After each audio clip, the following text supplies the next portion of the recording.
Welcome to the Pitcher Nail Down. I'm Jason Gilbo at JGilbo11, breaking down tonight's starting pitching options. Full 15-game slate, a pretty good pitching slate. We have kind of a group of pitchers that carry somewhat risk. I would kind of say, I mean, there is huge strikeout upside on this slate, but there's also that kind of a slate where it's just a lot of these guys can go out there also and maybe go 5 innings, 6 innings, kind of labor, get four earned, 8 strikeouts. There's those types of guys tonight. I think there's one clear safe cut option up top that I do really like in cash games a lot, and that's Alex Wood. I don't feel like he's badly priced. He gets a San Francisco team that's bottom 10 against bottom 10 and WOBA and ISO against lefties this year. Dodgers huge home favorites once again, minus 274 favorite. The Giants right around a 3-run total. This bullpen, this pitching staff, I mean, it's just terrific. It's, these 3-run totals against the Dodgers are just easy to believe because they're so good. But you look at Wood this year, I mean, been really strong, 62% ground ball rate, 29% strikeout rate. I know he struggled his last time out. This is a guy who's changed his pitch usage since coming into Los Angeles and it's really helped out. This year, I mean, he's starting to kind of use that secondary stuff quite a bit. Curveball, 25%, changeup, 23%. And he has over a 30% strikeout rate with both those pitches and over a 17% swing strike rate with both as well. So ground ball rate, strikeout, everything's really there. I'm not really all that concerned with his last start against Minnesota. He's a guy who just I can definitely kind of see using it in all formats and maybe going a little bit overboard on in GPPs as well, just because I do think he does provide a safe floor as well. And given the fact that San Francisco, I know they don't strike out a ton, it's 22.6% against lefties this year, but Wood just has that potential.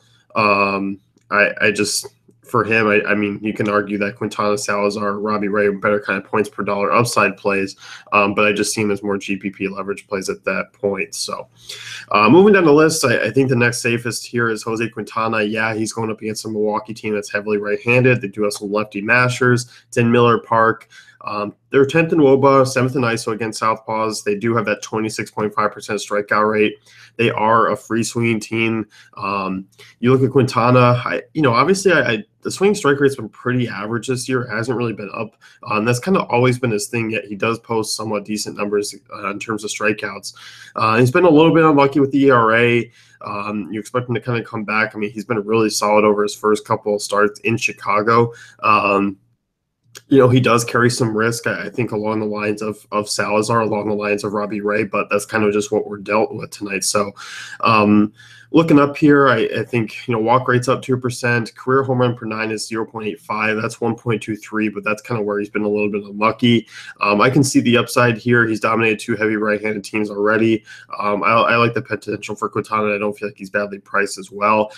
Cash game, it's borderline. I feel like it's borderline with a lot of these. It's about your risk tolerance. You might be able to go cheaper. It's an SP2. I think Alex was kind of that FanDuel option that you're looking at. I know everything kind of lines up for Danny Salazar to be a really cheap SP1 in cash games, just given the fact that Vegas is really high on them, which I like. I still think Danny Salazar carries a little bit of a volatile risk, but I don't mind him. That's kind of who we'll transition into now. He looked really sharp against Toronto, 1 base runner through 7 innings, had 8 strikeouts. 17.4% swinging strike rate in that start. He's had 16% over the course of the season. Walks were always the issue, 10.4%. Right-handers he's been really good against, 24.4% hard contact rate, 289 WOBA, 37% strikeout rate. You look at this lineup, I mean, it's going to be right-handed bats for the most part, maybe 2 or 3 lefties, but those 2 or 3 lefties aren't anything that I'm really concerned about. He has 20 strikeouts in 2 starts against Chicago this year, 22.3% strikeout rate for Chicago against righties. They're 29th in WOBA, and what's key for me here is they only have a 6.6% walk rate, lowest in the bigs against right-handed pitching. That's good news for Salazar, getting a lot of those swing and misses, getting a lot of guys chasing outside the zone.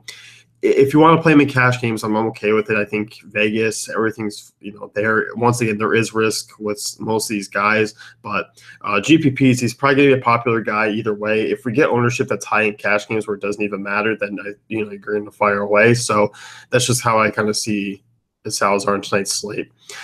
Next one for me, Robbie Ray. Cardinals right-handed heavy offense. That might strike fear into people using Ray tonight. Ray is solely a GPP. I can't consider him in cash games at all, but their numbers against lefties are pretty pedestrian. 18th in WOBA, 15th in ISO, 21.4% strikeout rate. Phenomenal, has been Ray's been phenomenal outside the road this year. So 245 WOBA compared to 336 at home. Holds both sides of the plate to under 300 WOBA with 29% strikeout rate against righties, 38% strikeout against left-handed hitters. He's had a couple of rocky starts. He always allows the hard contact. The home runs could be there. I think ownership should be low here. I think he's a boomer bust option. He's one of the guys out of these last two that I won't consider in cash games. But I think GPP plays, I like Ray quite a bit here. And I feel like people still think he might be overpriced for this matchup. So next one here, my core five, Chet Cool. I don't like this one. I have him at here on the other side, but he's moved back to tomorrow. So I'll talk about him tomorrow. But you look at Cool here. This is a guy who's struggled with lefties. Take a look at the San Diego lineup. If there's 5 lefties in there, I'm not playing Cool. I just won't. I like him against right-handed heavier teams, which, if we get 6, 7 righties in this lineup, I can see you doing it. Cool, 384 WOBA to lefties this year, 302 WOBA to righties with a 50% ground ball rate. He is a big road favorite, -140. San Diego does have under a 4-1 total. Those are good numbers to see.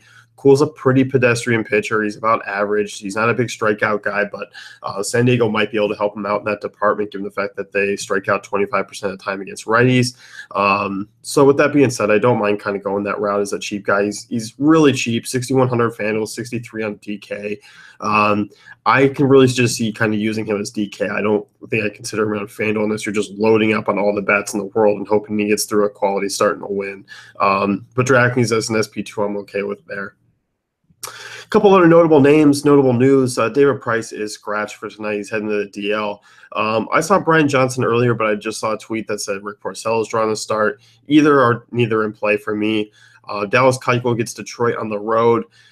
As good as Keuchel has been, I think this is one of those situations where I'm going to wait and see. He's coming off a neck injury. On a full slate, I don't think I need to dive in just yet. Michael Wacha, this is a guy I do like here tonight. He's a guy who, coming off a strong start against the New York Mets before the Cubs game where he was just kind of average. He allowed 5 earned runs. The strikeouts have really been there for him of late.